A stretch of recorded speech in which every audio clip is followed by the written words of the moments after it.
Let's talk about how Robert Millikan and Harvey Fletcher discovered how much charge electrons have by using their oil drop experiment. Now, I think the oil drop experiment is like one of the coolest experiments in all of science. Now, before this happened, in 1897, J.J. Thomson discovered that atoms have electrons, and he discovered that electrons have negative charge. But he wasn't able to figure out how much negative charge electrons have, because charge is something that can come in different amounts. So scientists wanted to be able to put a number on it, figure out exactly how much negative charge each electron had. This was a tricky thing to do, though, because you can't just take an atom and pull out an electron and measure its charge. So what Millikan and Fletcher had to do is use a really clever technique.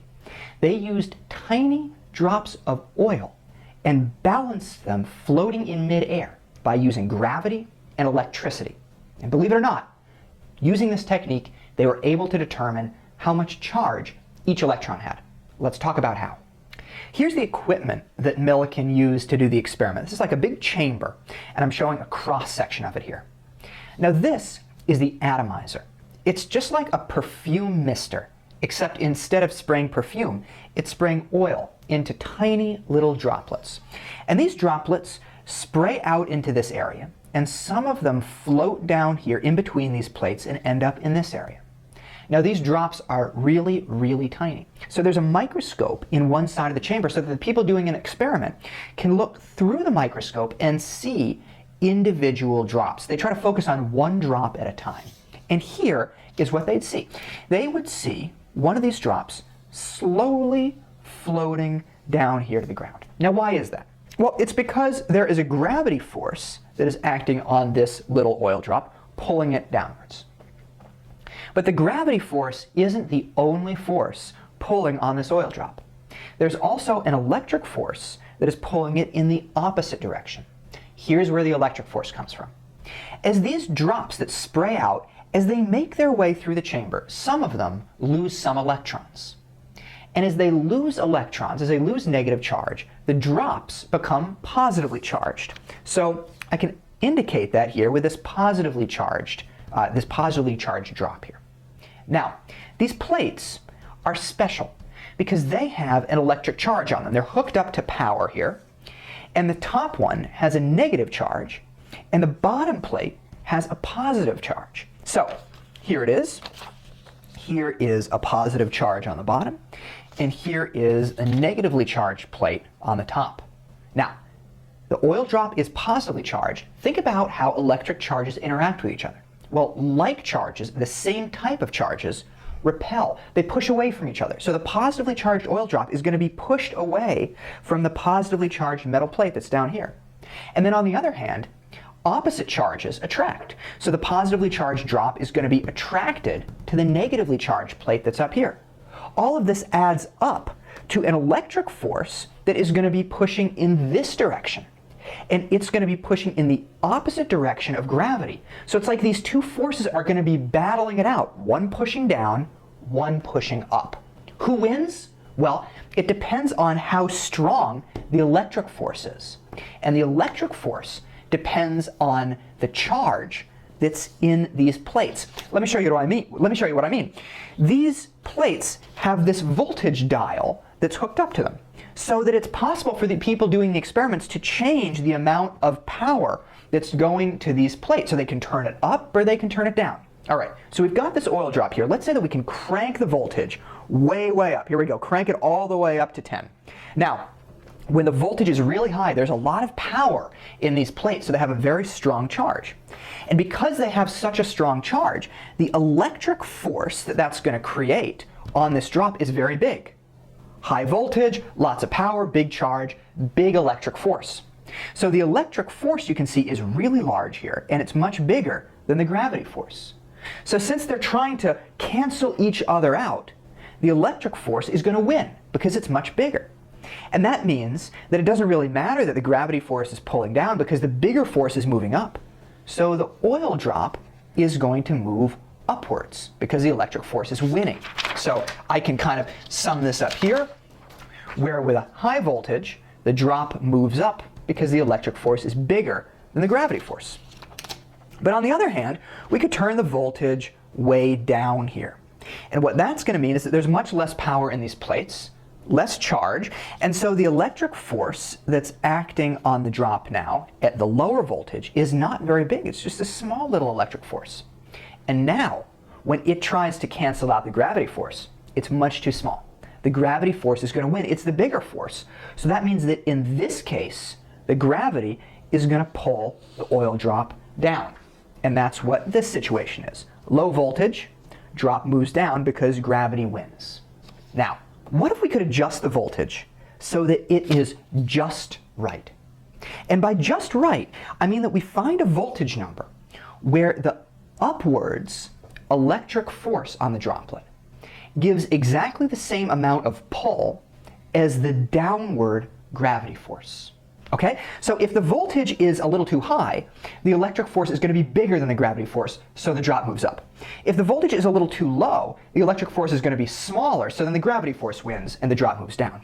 But if we get the voltage just right, the drop isn't going to move up, it's not going to move down, it's just going to float in midair. And that's because the electric force and the gravity force are both pulling, but they're pulling the exact same amount.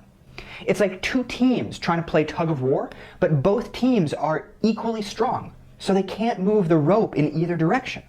So when the electric force exactly equals the gravity force, the oil drop is just going to stay still. When this happens, electric force equals the gravity force.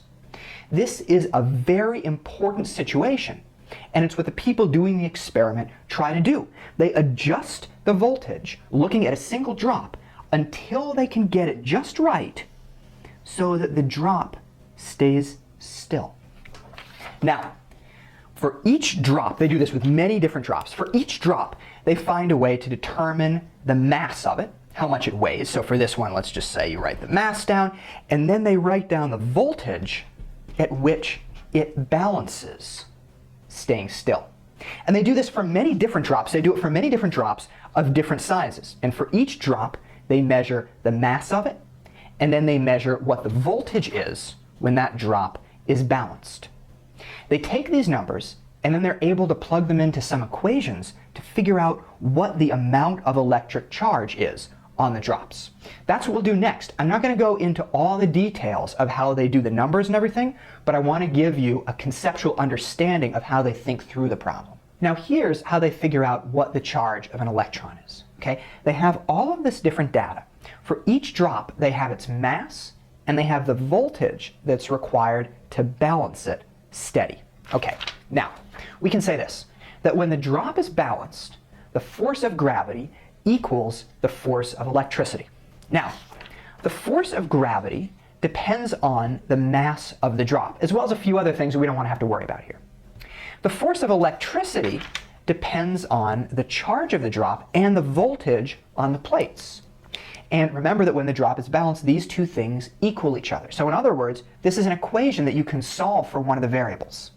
Now, they know, for each drop, they know its mass. So this is a variable that they know. For each drop, they know the voltage that's required to balance it. So they know this. And because this is an equation, they can solve for the charge of each drop because they know this, and they know this, and they know that these two things equal each other. Now, using this equation, they're able to determine the charge on each drop. Here is a list of some of the charges that they might be able to come up with. I've simplified this somewhat from the actual experiment. These numbers are measured in zeptocoulombs, which is a tiny, tiny amount of charge. And look that all of these numbers are positively charged. That's because, as we said earlier, the oil drops are positively charged because they've lost some electrons on their way through the chamber.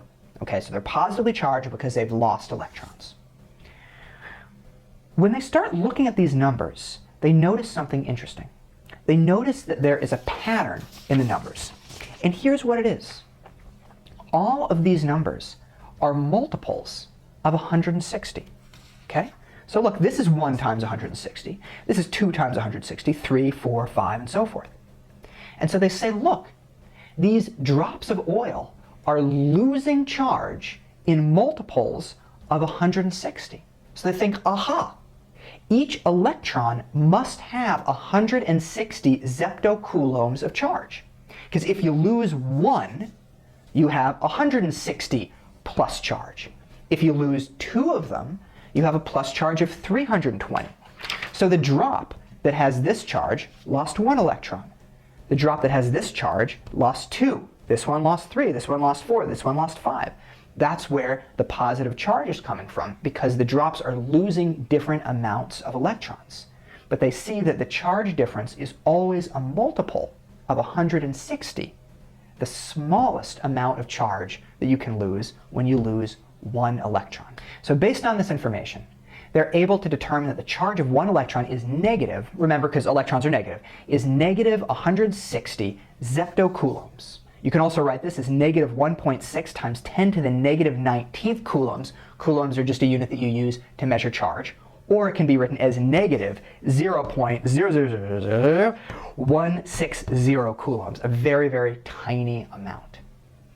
That is how, with the oil drop experiment, scientists were able to first measure the electric charge on an electron by taking tiny little drops of oil and balancing the downward gravity force with an upward electric force.